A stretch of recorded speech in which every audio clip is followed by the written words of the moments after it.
स्थानम पारदयानम परम परदयानम लोवद्रमोदयानम नमो सया सर्व सिद्धानम।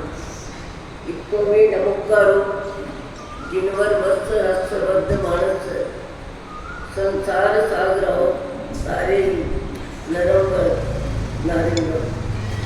अहो अहो श्री सदगुरु करुणा सिंधु अपार आप मर पर प्रभु करो अहो अहो उपकार। अनंत शुद्ध आत्माओं को नमस्कार। शुद्ध आत्मा स्वरूप प्राप्ति का लक्ष्य जिनका बन गया प्रयत्नशील उन सभी साधकों को नमन नमन नमन। प्रभु परमात्मा देवादिदेव भगवान महावीर स्वामी के शासन में राजस्थान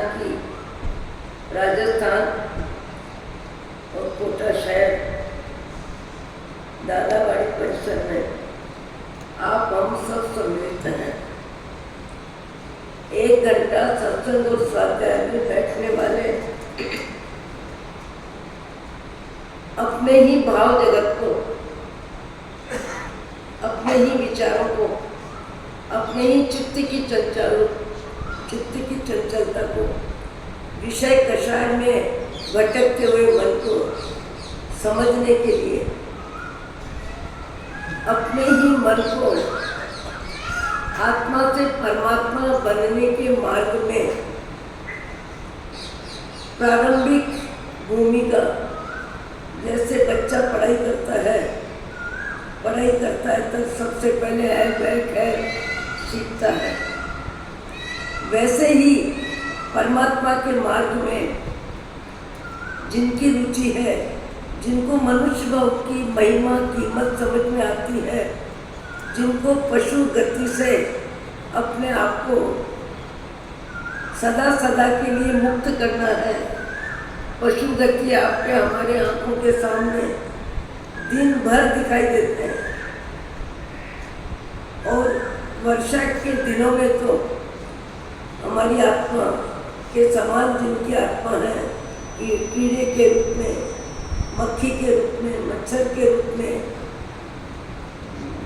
चींटी के रूप में, आप जहाँ से भी अपने घर से जब निकलते हैं, मंदिर परिसर में प्रवेश करते हैं, दादावाड़ी में प्रवेश करते हैं, उस समय आपके मेरे सबके हृदय में मनुष्य जीवन में सबसे जरूरी है करुणा का गुण।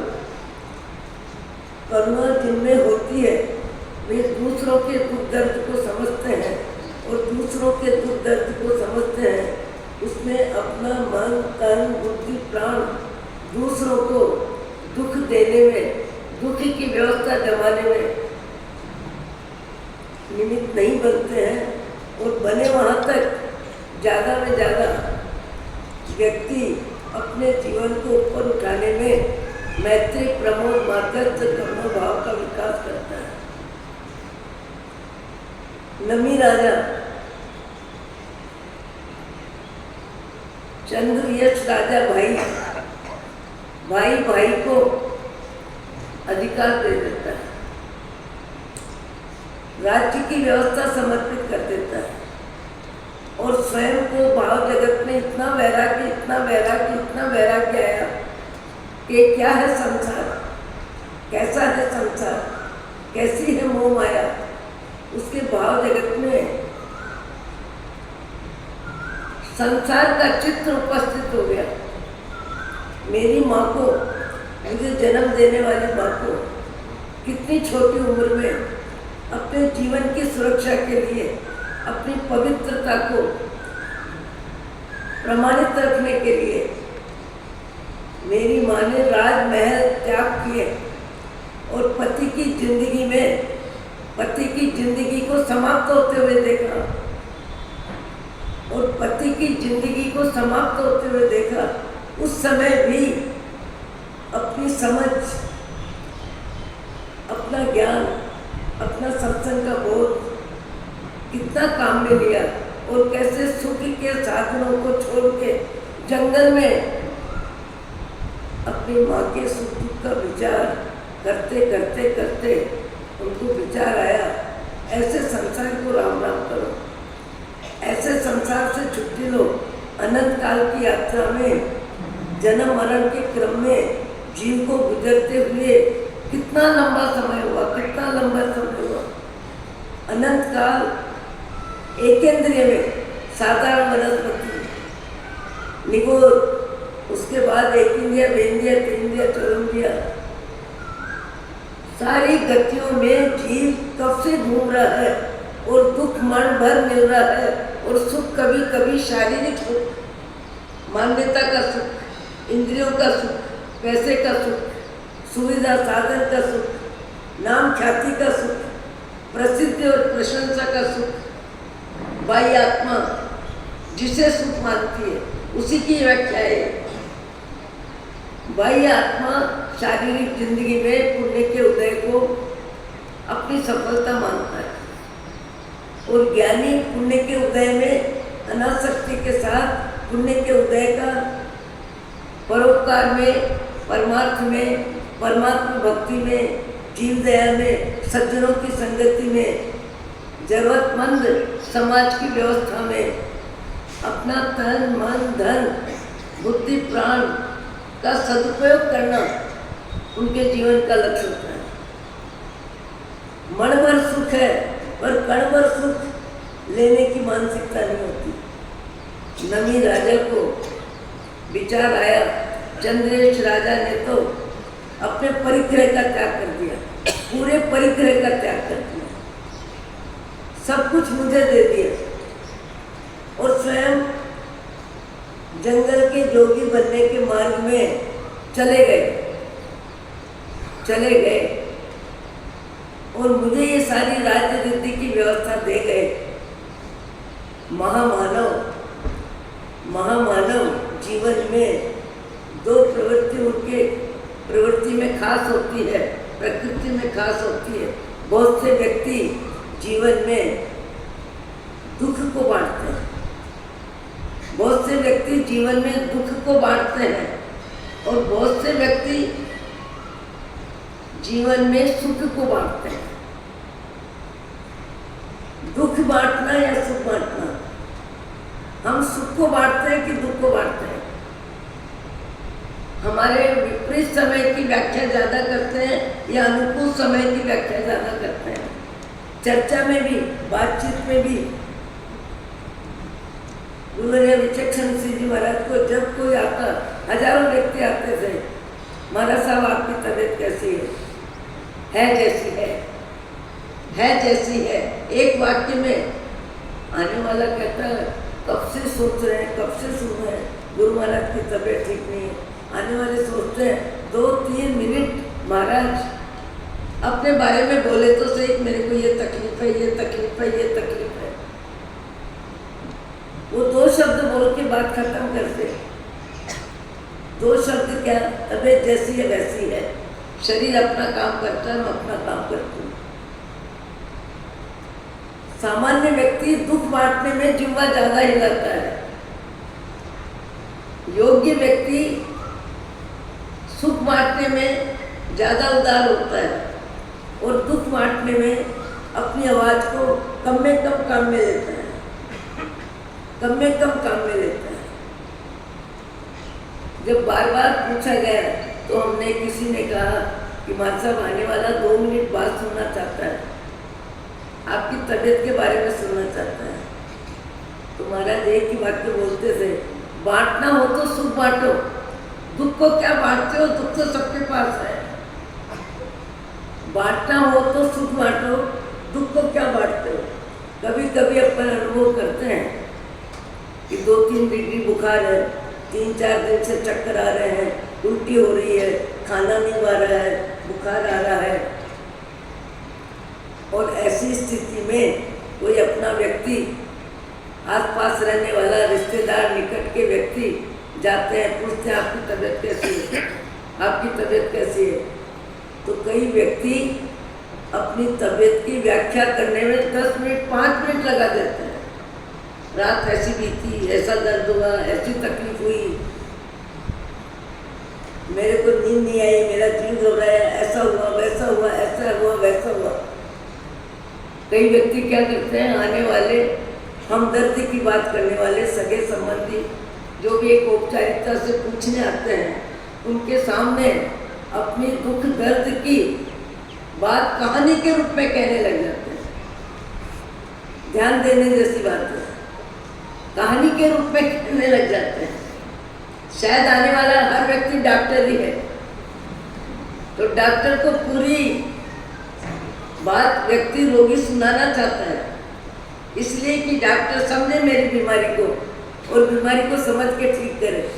जबकि डॉक्टर मेरे को कई बार कहते हैं, महाराज जो आता है वो 5-10 मिनट सुनाना चाहता है, और हम तो 1-2 वाक्य सुन के ही सब कुछ समझ जाते हैं, पर उनको अपनी लंबी कहानी सुनाए बिना संतोष ही नहीं होता है। उनको लगता है मैं पूरी बीमारी की व्याख्या डॉक्टर के सामने करूँ। आप कहोगे क्या बात कर रहे हो, ये मनुष्य जीवन का समय है, इस समय को दुख बांटने में ज़्यादा खराब करना या सुख बांटने में दूसरों को आनंदित करना। अपनी अपनी प्रकृति है, अपनी अपनी प्रवृत्ति है, अपना अपना भाव जगत है, और अपने अपने भाव जगत को जांचने के लिए ही अपन बैठे हैं। आपको कि महाराज रोज यही कहानी, रोज यही कहानी, भाव जगत बाह्य जगत, भाव जगत बाह्य जगत। बाह्य जगत मिलता है भाव जगत के आधार पर। कर्म का बंध भी भावों से होता है, पुण्य का बंध भी भावों से होता है, पाप का बंध भी भावों से होता है। विचारों में जितनी ऊंचाई होगी, जितनी अच्छाई होगी, जितना करुणा भाव होगा, जितनी परोपकार में रुचि होगी, जितनी परमात्मा के संवरण में मन बुद्धि प्राणों का उपयोग करने में समय की सार्थकता करने का संकल्प होगा, विचार होगा। पर क्या करें, आपको मेरे को सबको, बोलने वाले और सुनने वाले को मनुष्य जीवन की जितनी कीमत समझ में आनी चाहिए उतनी कीमत समझ में आती ही नहीं है। इस मनुष्य भाव में तिर्यंच गति से सदा के लिए छुट्टी ले सकते हैं, नरक तिर्यंच गति को राम राम कर सकते हैं। इतने हल्के स्तर के विचार। तिर्यंच गति में जाता कौन है? जिसके विचारों में तुच्छता होती है, जिसके विचारों में परोपकार की रुचि कम होती है, दूसरों के सुख को देख के जो जलता है, दूसरों के सुख को देख के जो ईर्ष्या करता है, दूसरों के सुख में मानसिक रूप से हैरान परेशान होता है, जबकि मिलता कुछ नहीं है।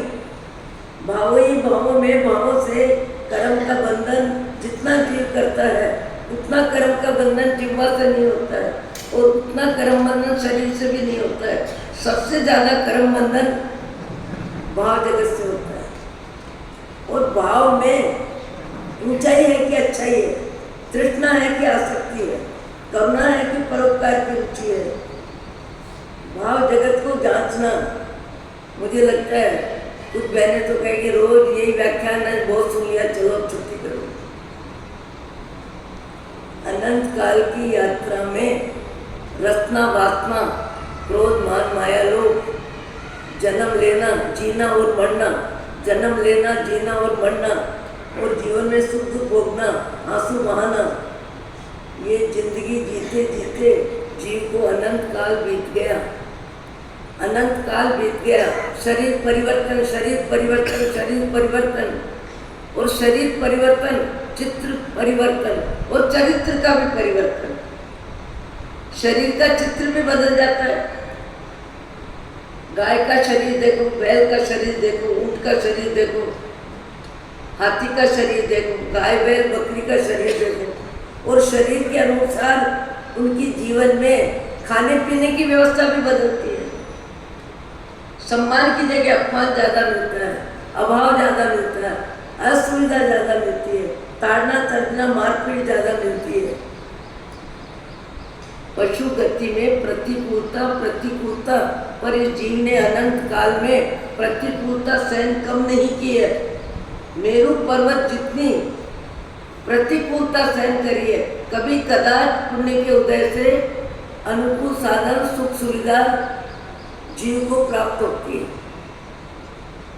पर फिर भी जीव आज भी संसार में रुचि रखता है, शरीर में मैं बुद्धि रखता है, परिवार के मोह में जीव समय शक्ति का उपयोग करता है। यहाँ नमी राजा को विचार आता है, और विचार क्या आता है? सिर दर्द होता है। अब सिर दर्द इतना ज़्यादा होता है कि असह्य होता है। चंद्रयश राजा तो जोगी बन गए, बड़े भाई जंगल के जोगी बन गए, और छोटे भाई नमी राजा को, ये उदाहरण आपको समझ में आया होगा कि सती साध्वी का नाम क्या? मदन रेखा का एक बेटा पहले का है, एक बेटा जंगल में जन्म लिया है, और दोनों बेटों का मिलाप जब होता है, जब जीवन के चक्र में सुख दुख झेलते झेलते, सुख दोनों नाचते नाचते, जब कलावती के जीवन में सात्विक जीवन लेने का समय आ गया, और अपनी आत्मा में ही पूरी शक्ति का उपयोग करना, बाह्य जगत को राम राम, खाने की लालसा, पहनने की लालसा, सम्मान सुविधा व्यवस्था सब छोड़ के जब साध्वी बनी, तब मालूम पड़ा कि दो राजा एक दूसरे के साथ, किसको लेके? एक सफेद हाथी किसका? नमी राजा का, और चला गया घूमते घूमते चंद्रयश राजा की सीमा में। सीमा का विवाद, संपत्ति का विवाद और होता किसके लिए है? और दोनों के बीच में विवाद बढ़ गया। शक्ति जितनी ज़्यादा होती है, शक्ति अनर्थ में ज़्यादा लगती है, सार्थक कम होती है। आज भी कई देश में कई समय से कितनी लड़ाई चल रही है, हजारों हजार व्यक्तियों की जिंदगी चली गई है, और लड़ने में भी दूसरे राज्य सहयोग दे रहे हैं। ये संसार है।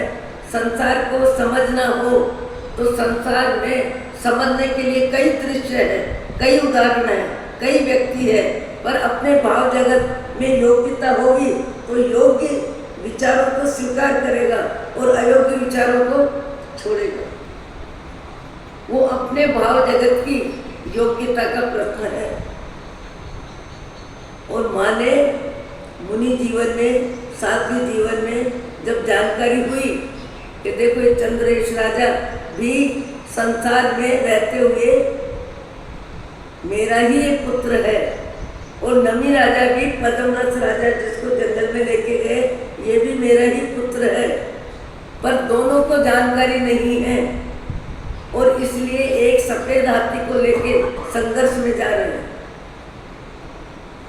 गुरनी जी महाराज को निवेदन करती हैं कि आपकी आज्ञा हो तो इस क्लेश से, इस लड़ाई झगड़े में हजारों व्यक्तियों की जिंदगी चली जाएगी, ऐसा संग्राम है, और संग्राम में शक्ति है, और शक्ति की अभिव्यक्ति में सामान्य व्यक्ति स्वयं रिजल्ट अनुकूल लेना चाहता है और दूसरों को हराना चाहता है।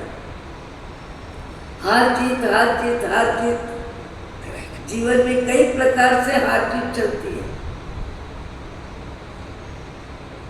गुरनी जी महाराज समझ रहे थे कि इनकी आत्मा में योग्यता कम नहीं है। आपको आज्ञा है, आपका विवेक जितना जरूरी समझो उतना समय देना। वो दोनों को समझाया।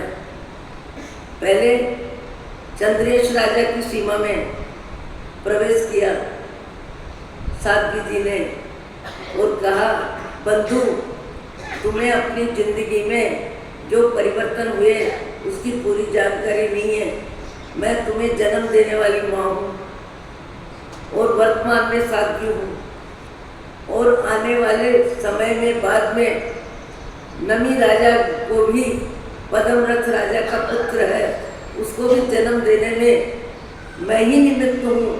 एक पेड़ की ओट में, एक जंगल में, भयंकर प्रतिकूलता में उसका जन्म हुआ और पद्मनाथ राजा ले गए।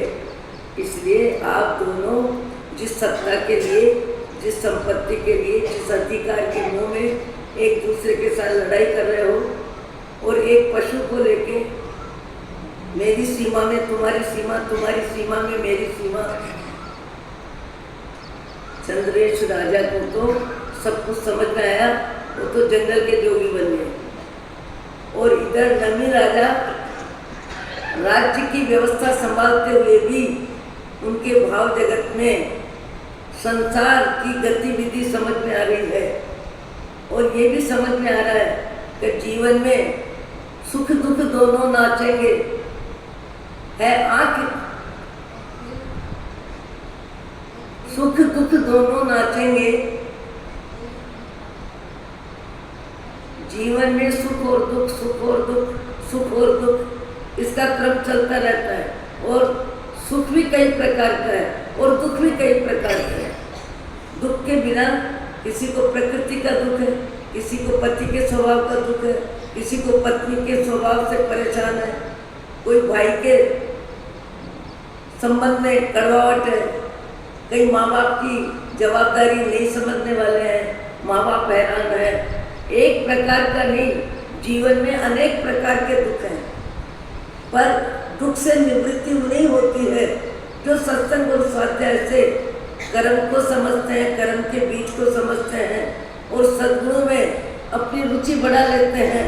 और सद्गुणों में रुचि बढ़ा के संसार को राम राम करने के लिए अपने भाव जगत को निर्मल और निर्मल बनाने में मति की गति लगती है। आज भी आपको आश्चर्य होगा, कभी कभी कहीं कहीं ऐसे ऐसे गरीब में गरीब व्यक्ति भी ऊंचे विचारों में जीने वाले दिखते हैं। हम मद्रास की तरफ से एक बहन कहने लगी, महाराज मैं खेत से आ रही हूँ, खेती के काम से आ रही हूँ, 7 बजे होगी, शरीर दुर्बल है, शरीर में वृद्धावस्था है। और साथ विधि महाराज 4-5 चंद्रप्रकाश महाराज, मनोज महाराज, हम लोग जो भी थे, देख के कहते हो आज तो जैन संत के दर्शन हो गए, जैन संत मिल गए। हमको सत्संग में जैन संतों का सहयोग बहुत मिलता है। और जब भी जैन संत मिलते हैं, हम अपने गांव में आसपास वाले इकट्ठे होके सत्संग करते हैं, हरि भजन गाते हैं और कुछ समय के लिए संसार के सुख दुख भूल जाते हैं। तो महाराज मैं घर जा रही हूँ, घर जा रही हूँ, पर मेरी इच्छा है वापस 5-6 किलोमीटर दूर मेरा घर है, वहाँ से मैं आप जहाँ रुके हो वापस आना चाहती हूँ। इसलिए कि कुछ समय मेरे को सत्संग मिले और सत्संग में मेरा मन बहुत प्रसन्न रहता है, राजी रहता है।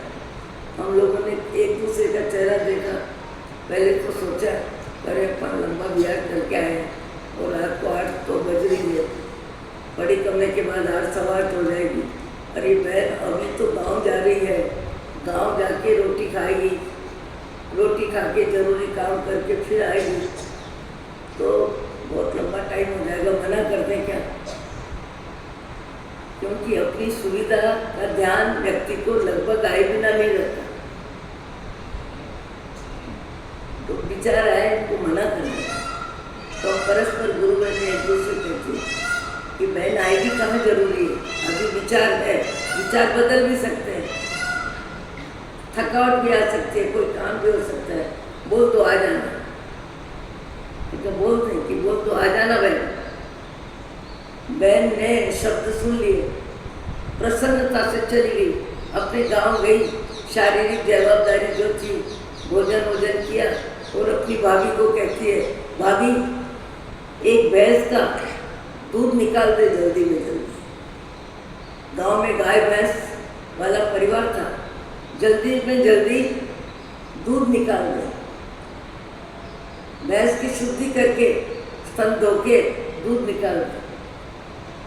मैं रोटी खाती हूँ और रोटी खा के तैयार होती हूँ। मैं अभी देख के आई हूँ जैन साथी जी आए हुए हैं, मुझे सत्संग के लिए जाना है और दूध लेके जाना है।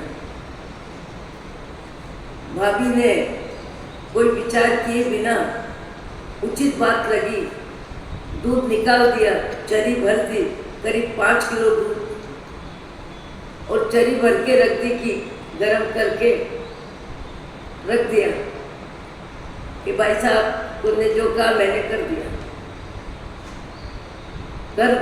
ये भी सामान्य बात नहीं है। अपने अधिकार की वस्तु सोच छोड़ने में व्यक्ति को विचार आ जाता है, इतना दूध का क्या करोगे, कहाँ लेके जा रहे हो, क्यों लेके जा रहे हो। कई प्रकार के विचार आते हैं व्यक्ति को। वो बहन कुछ बोले बिना रख देती है, और वो बहन दूध की चरी को सिर पे रख करके हम जहाँ बैठे हैं वहाँ आ जाते हैं। हमने दूर से देख लिया कि सही में बहन सत्संग प्रेम है। ये सत्संग प्रेम हार्दिक है, बहाने बनाने वाला सत्संग नहीं है।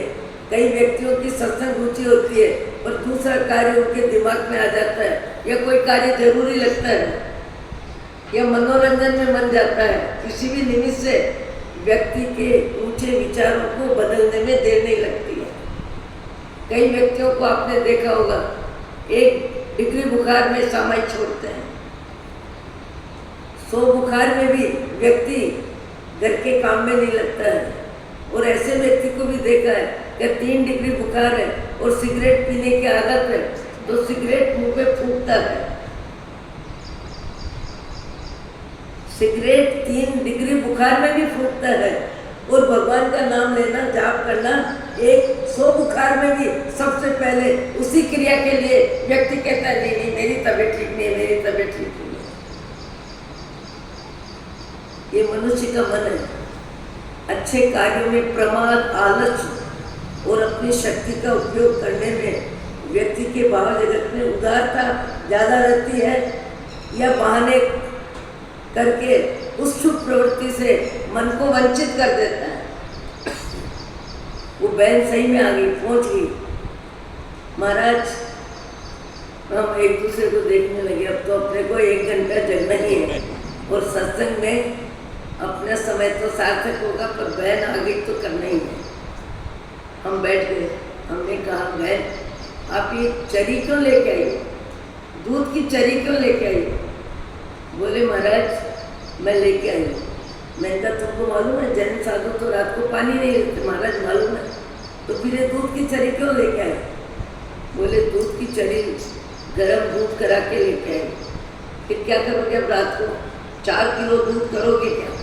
महाराज मैं दही लेके आई हूँ। तो मैंने कहा क्या करोगे।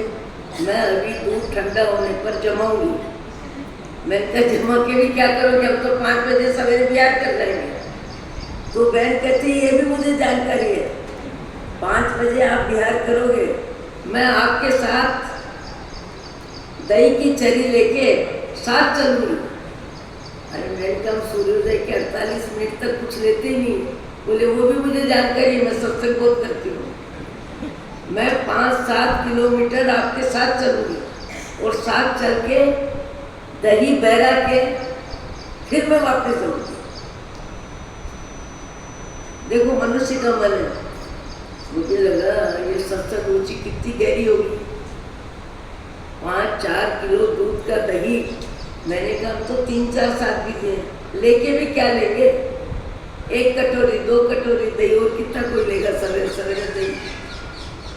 बोले महाराज मुझे मालूम है आप आज की जरूरत से ज़्यादा कभी कुछ लेते नहीं हो। कोई भले 2 किलो मेवा लेके चले जाए, पर वो निश्चिंत होके इसीलिए जाता है महाराज लेंगे कितना जितना जरूरत हो।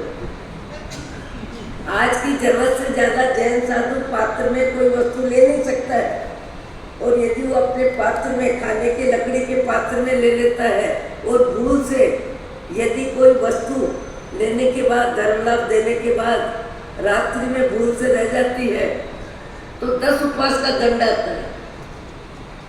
ये जैन मुनि के नियम कमाल है।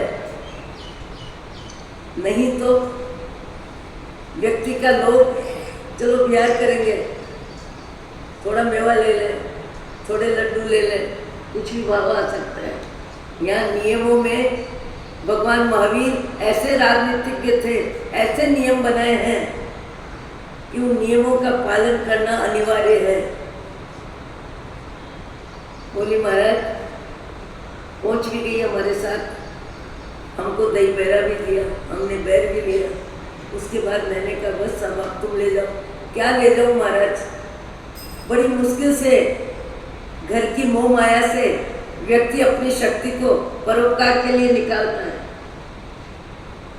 लेके क्या जाऊंगी, तो मैंने कहा क्या करूँ? अरे महाराज आपके साथ जो ठेला है, ठेले में बाल्टी है, उस आदमी को का बाल्टी निकाल और ये दही सब ले, और चलते चलते रास्ते में किसी को भी जरूरत हो तो दही दे देना, छाछ बना लेना, कुछ भी लेना। अब मोह माया की जिंदगी से इतना सा दही निकल गया, उसको क्या वापस लेके जाऊं मोह में? व्यक्तियों की अपनी अपनी रुचि होती है। कई व्यक्ति अपनी शक्ति को बचाना चाहता है, जल्दी में जल्दी अपने टिप्पण में बंद करना चाहता है। कई व्यक्ति नौकर चाकर जो भी खड़े हैं उनको पूरी तरह अपनी वस्तु को खत्म करके दूसरों की जरूरत में उपयोगी बना के खाली खम करके जाता है। ये मनुष्य का मन है। बहन को हम देखते रह गए कि शारीरिक वृद्ध है और मध्यम वर्ग की आर्थिक स्थिति है, पर हृदय में उदारता कितनी है, हृदय में भावना कितनी है, त्याग और तप में रुचि कितनी है। कहाँ 5 किलोमीटर शाम को घर जाके आई और फिर रात को सत्संग किया और सवेरे पैदल चली और पैदल चल के जो था उसको पूरा छोड़ के और नमस्कार करके जाती है। महाराज सद्बुद्धि देना, महाराज सद्बुद्धि देना, संसार में रहूं, संसार मेरे में न रहे, ऐसी सद्बुद्धि देना।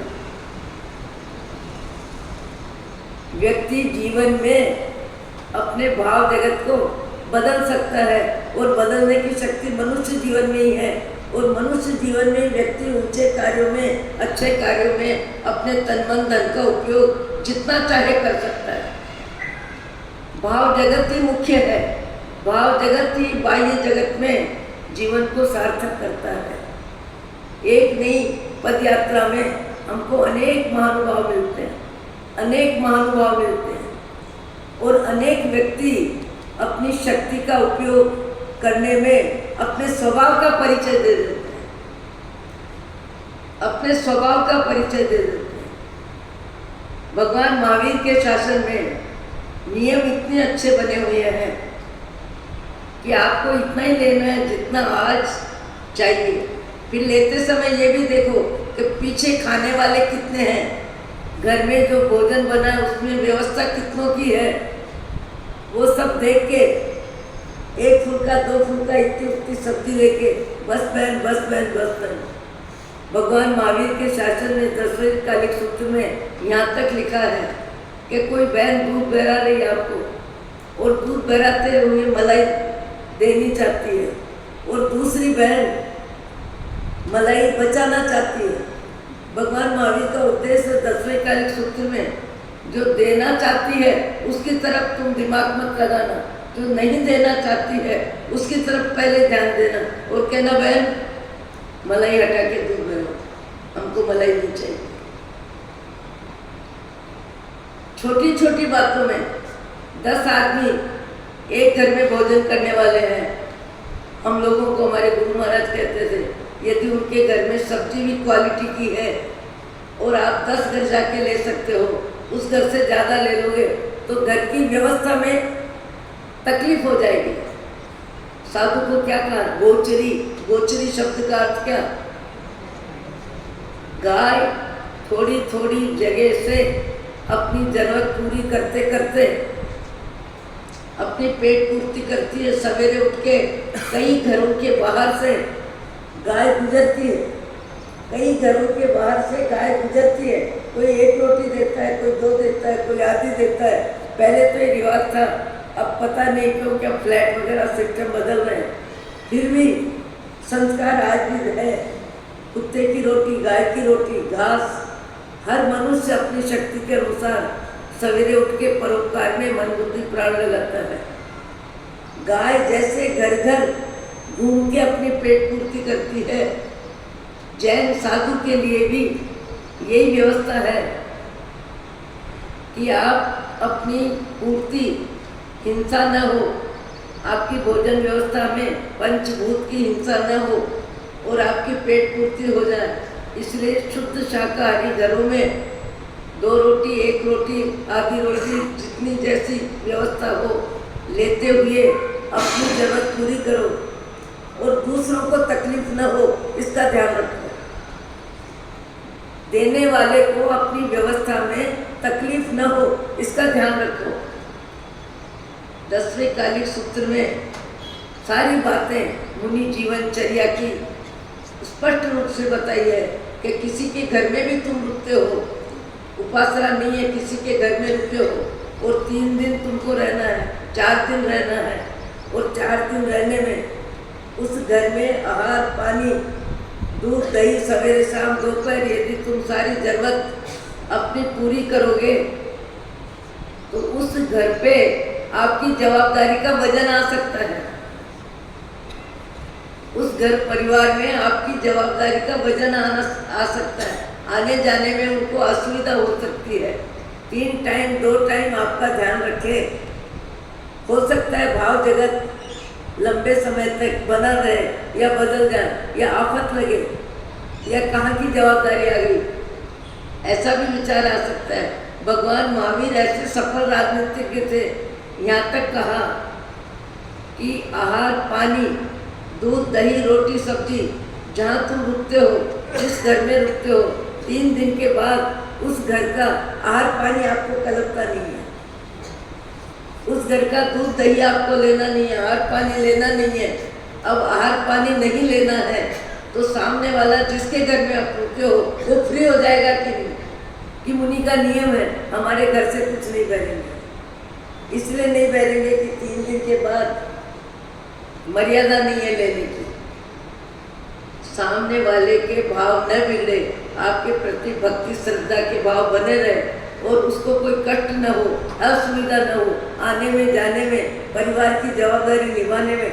ऐसे आपने पर्यूषण पर्व में मुनि के आचार से संबंधित व्याख्यान जब सुनते हो तब सारी बातें आती है। राजपिंड लेने की जैन मुनि को मना किया है।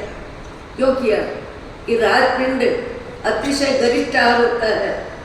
संत को, साधक को, गृहस्थ को, जिसको भी सात्विक जीवन जीना है, अपनी इंद्रियों को काबू में रखना है, वो उचित आहार लेता है, शरीर के अनुकूल आहार लेता है। प्रमाण भी जरूरत से ज़्यादा नहीं लेता है, जरूरत से कम ही लेता है, जिससे उसको आलस्य प्रमाद ना हो। तो भगवान महावीर के शासन में जैन मुनि के लिए राज्यपिंड लेने की मना है। और यहाँ तक मैं जान के बोल रही हूँ, कई व्यक्ति व्याख्यान में ये बातें सुनते भी नहीं होंगे, पहुँचते भी नहीं होंगे टाइम पे। भगवान महावीर ने यहाँ तक कहा है कि जहाँ आम आदमी अपनी जरूरत के लिए, जरूरतमंद पेट की जरूरत के लिए जाता है, ऐसी दानशाला में जैन मुनि न जाए।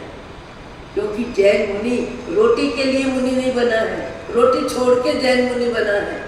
लाखों पति दीक्षा लेते हैं, करोड़पति भी दीक्षा लेते हैं, खाते पीते घर परिवार में सुख शांति में जीने वाले भी दीक्षा लेते हैं। तो वो जनरल जहाँ क्या है, दानशाला है, वहाँ बेचारे बापड़े बनने की जगह जैन मुनि को जाने की जरूरत नहीं। साफ मना किया है, जैन मुनि दानशाला में न जाए। जैन मुनि मर्यादा में, आज आपके कितने भी कपड़ों की व्यवस्था बदल रही है, रहन सहन की व्यवस्था बदल रही है, खान पान की व्यवस्था बदल रही है, विवाह शादी की व्यवस्था बदल रही है। क्या परिवर्तन है, क्या परिवर्तन है। इस परिवर्तन में आम आदमी अपने आप को जोड़ता जा रहा है। जैन मुनि की 1000 वर्ष पहले, 100 वर्ष पहले जो ड्रेस थी वही आज ड्रेस है। जैन मुनि की मर्यादाओं में कोई फर्क नहीं आता है। दुनिया भले बदले, कैसे भी बदले। आजकल मुझे तो कभी कभी सुनने को मिल रहा है, हालांकि मन स्वीकार नहीं करता है, पर कहता है सप्त व्यसन के त्याग की तरफ भी जैन परिवार में कई व्यक्ति अपनी आदत, अपना व्यसन, अपने शौक और अपने मित्रों के चक्कर में अपनी आदत बिगाड़ लेते हैं। और आदत बिगाड़ के मांसाहार की तरफ तो जैन क्या जाएगा, जा ही नहीं सकता।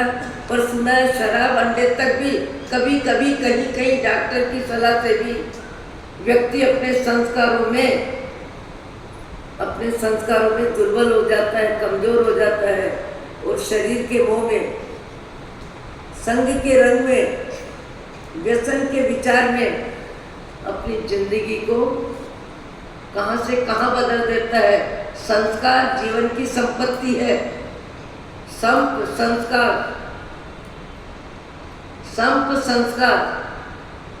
संपन्नता। जीवन में संस्कारों की संपत्ति सबसे ज्यादा महत्वपूर्ण है। और कभी कभी कहीं आज के जमाने में बोलने जैसी बात भी नहीं है। परिवार की व्यवस्था इतनी बदल रही है। हमारे जमाने में 15 वर्ष की लड़की पड़ोस में भी जाती थी तो लोग बोलते थे, लोग क्या घर के ही बोलते थे, कहाँ गए थे खेलने, किसके साथ खेलने गए थे। सब उम्र में 15-16 वर्ष की उम्र में लड़के लड़कियों को साथ खेलने की मना करते थे। आज का समय है पूरे विश्व में अविवाहित कुमारिकाएं पढ़ी लिखी या पढ़ने के लिए या कमाने के लिए अपनी योग्यता से सुरक्षित भी रहती हैं। पर समय जितना बदल रहा है, जैसे बदल रहा है, परिवार का कोई सदस्य नहीं, समाज नहीं, चाची नहीं, ताई नहीं, बुआ नहीं, दादी नहीं, मामी नहीं, कोई नहीं।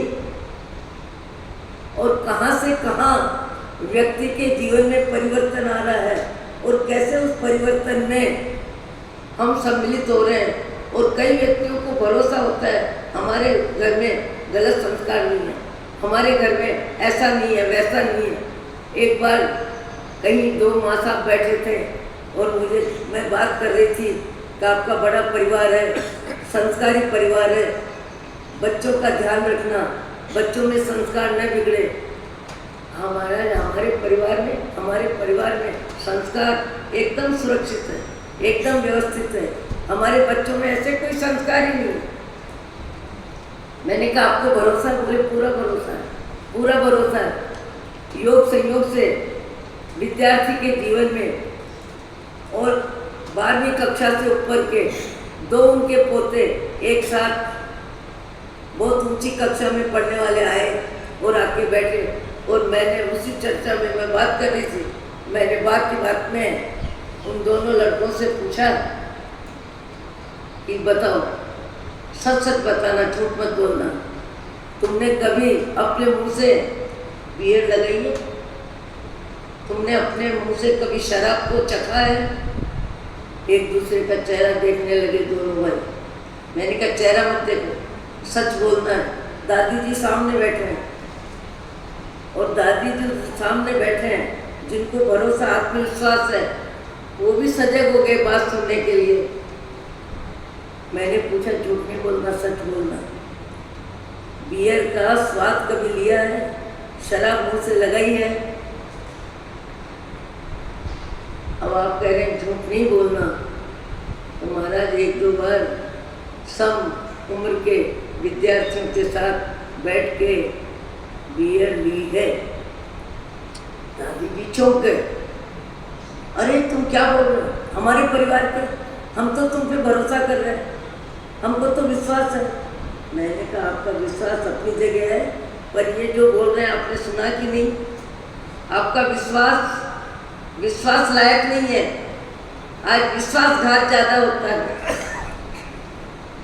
उमा साहब कहने लगे महाराज हम तो सोच ही नहीं सकते, पर आपने तो प्रमाणित करवा दिया।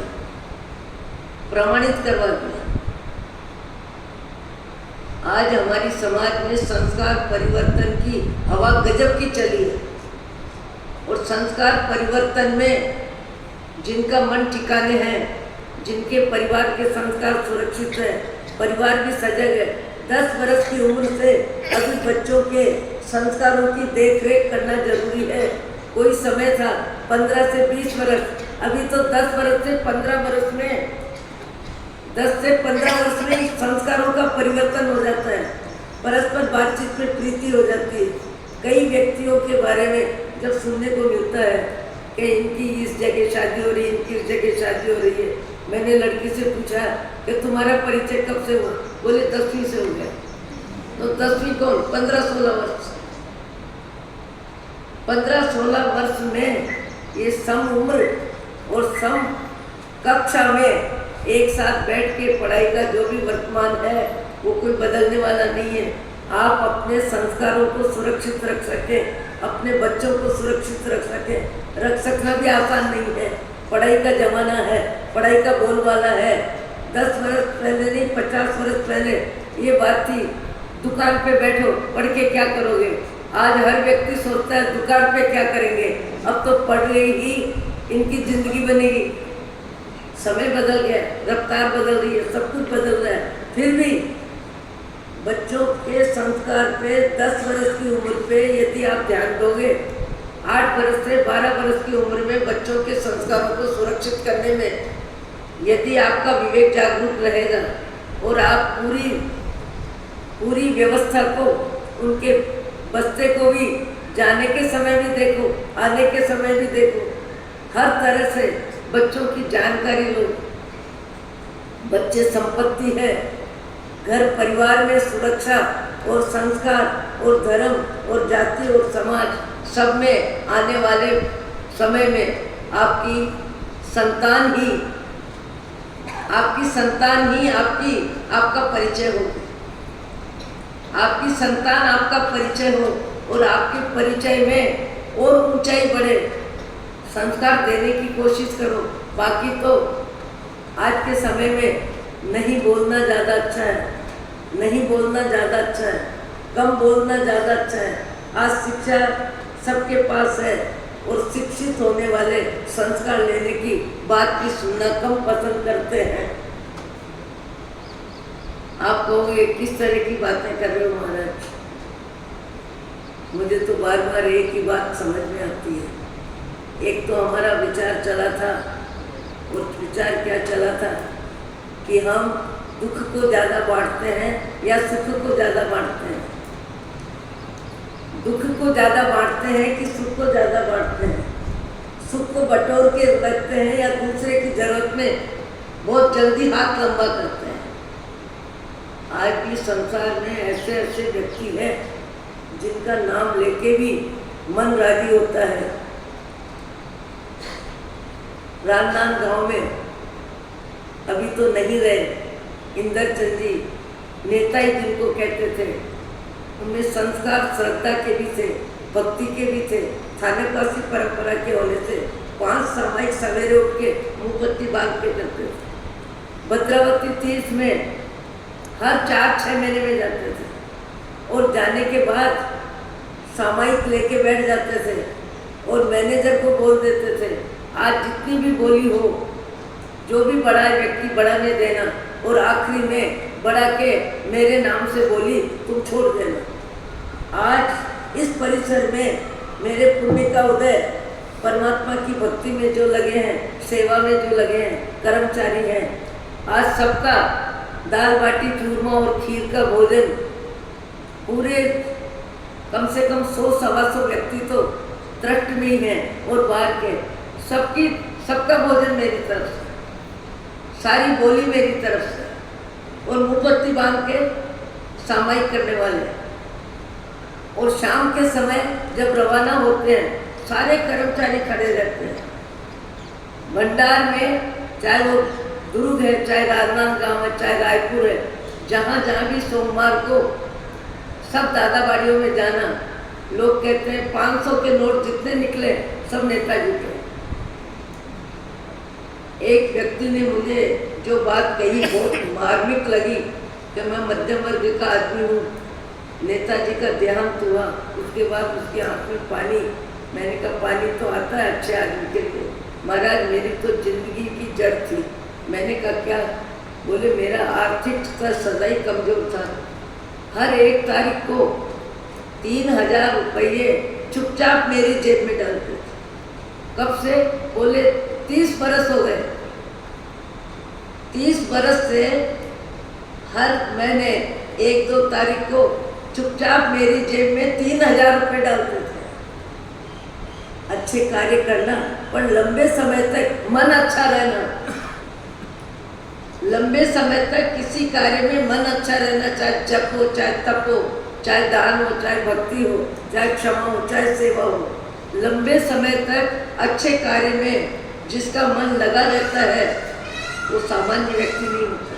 नहीं, व्यक्ति सोचता है कब तक देना, कब तक देना। इनका जैसा है, मैं सुनती रह गई। निकलते थे तो सबको बांटते हुए निकलते थे। पत्नी जब तक कभी कहती मुझे जाना है, 2 बस ले जाओ, नाना लाल जी महाराज के जाओ कि प्रकाश मुनि जी के जाओ, जिनके भी जाओ, खूब दिल खोल के सब तरह का सहयोग पत्नी को कहते लेके जाओ, तुमको जितना लेना। आज ऐसे व्यक्ति चले जाते हैं और उद्यान का प्रसंग आया, भद्रावती में, देख के आनंदित हो गए, इतने आनंदित हो गए वो। इतने व्यक्ति 100, 250, 300 व्यक्ति है और पोषण करेंगे, उपवास के पाड़ने एकासना करेंगे, 20 नौकार की माला फेरेंगे, 100 लोगस का कायसर करेंगे, दोनों टाइम प्रतिकोण करेंगे, पोषक की पंडेन करेंगे। इतना लंबा समय और इतने व्यक्ति ऐसी साधना में बैठे हैं। मेरा तो मन आनंदित हो गया सुन के। मेरी तरफ देख के कहने लगे, साधु जी महाराज ये फिर से भी करना चाहते हैं क्या? फिर से भी करना चाहते हैं क्या? मैंने कहा इनसे पूछे। हाँ, नेताजी दूसरी बार भी करने को तैयार है। फिर मेरी तरफ देखा, बोल रहे, मैंने कहा आप अपना सोच रहे हैं। बोले आने वाला दूसरा उद्यान व्यक्तिगत मेरी तरफ से पूरा, वो तो हो गया, पर हमारे कार्यकर्ता आज तो वो नहीं रहे। उनका नाम प्रताप बाबू कोठारी, हिंगन घाट के, उन्होंने पूरी जिंदगी भद्रावती को सेवा दी। उनको लगा नेताजी ने जब कहा है तो संख्या ज़्यादा होगी, जितना सामान जितना चाहिए उसे डेढ़ा मंगा लिया, और जितना उठना चाहिए उतना भी नहीं उठा। पीपे के पीपे मेवे के, घी के, तेल के, चावल के, सारे सामान बहुत बच गया, यानी एक उद्यान और हो जाए इतना बच गया। तो मेरे मुंह से निकला, नेताजी साहब ये इतना सामान आपका बच गया, धर्मशाला में रहने वालों को साधर्मी के रूप में जो रहे हैं उनको आपको संस्था को भी तो देना होगा, साधारण खाते में भी 1-2 लाख रुपए। तो ऐसा करो, आपका इतना सामान बचा है, इस सामान का टोटल लगा के दे दो। ऐसे मुस्कुराए मेरी बात पे कि महाराज साहब इस सामान किसका और चौका किसका और खाने वाले कौन और खिलाने वाले कौन? जो बचा है उसके बारे में क्या सोचना है? 25 किलो काजू, 20 किलो बादाम, एक काजू बादाम अपने घर ले जाने का मन नहीं हो, घी तेल के पीपे, और बोलते हैं धर्मशाला का सामान धर्मशाला में काम आएगा। अपन तो 3 लाख धर्मशाला की व्यवस्था के लिए अलग दिखा दे। आज भी व्यक्ति के मन में इतनी उदारता होती है, इतनी सेवा भावना होती है, इतने अपने तन मन धन का सदुपयोग करने का भी विचार होता है। आप कहोगे महाराज सबका थोड़ी होता है, सबका नहीं होता है, पर सबको अपने मन को जांचने का मौका तो है। जो जितना कर सकता है, 1 रोटी दे सकता है, 10 रुपये बच्चे की पढ़ाई में दे सकता है, 2 साधन में कोई जिमा सकता है।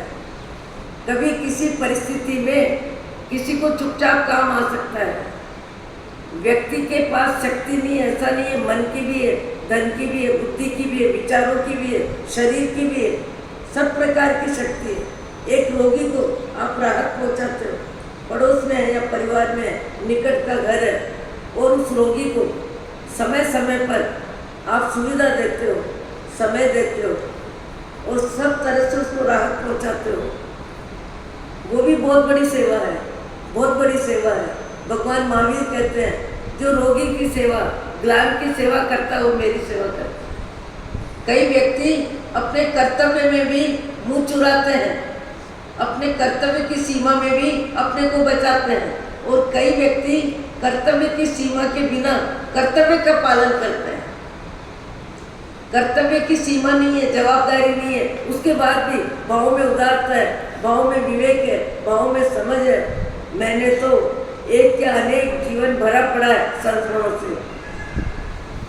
समय पूरा हो गया। एक ऐसा संस्मरण 80 वर्ष के 70 वर्ष के वृद्ध बा साहब महेश्वरी समाज के रोज सत्संग में आते थे और उन्होंने देखा कि पड़ोस में निकल रहे थे। उन्होंने देखा कि माँ साहब खटिया पे सोए हुए हैं और उनको उल्टी हो रही है और वो निकल रहे हैं। किसी कारण से घर के सदस्य घर में नहीं होंगे, वो तत्काल भीतर जाते हैं और पहले चूल्हे में बानी रहती थी, बानी ली और उस पर डाल के, उल्टी बहुत ज़्यादा थी, एकदम उठा दी और माँ साहब कहने लगे, वो जानते थे कितने बड़े सेठ हैं, सामान्य वस्त्रों में रहते हैं, इसलिए सबकी सेवा करते हैं। सेठाई का परिचय उनके कपड़ों में, उनके वाहन में, उनकी कार में नहीं रहता था, वो बेटों के रहता था। अरे क्या नाम था उनका? दाऊ जी सारड़ा। अरे दाऊ जी साहब क्या करते हो, क्या करते हो? अभी बच्चे आएंगे, बहू आएगी, सब सफाई कर देगी, आप क्या करते हो? दाऊ जी सारड़ा 70 वर्ष की उम्र में कहते हैं, माँ साहब आपके लिए मैं कुछ नहीं कर रहा हूँ, मेरी माँ कम उम्र में मर गई, मुझे मेरी माँ की सेवा का मौका नहीं मिला, इसके लिए मैं माँ की सेवा की भावना को पूरी करने के लिए उल्टी उठा रहा हूँ, आपके लिए मैं कुछ नहीं कर रहा। अहो अहो श्री करुणा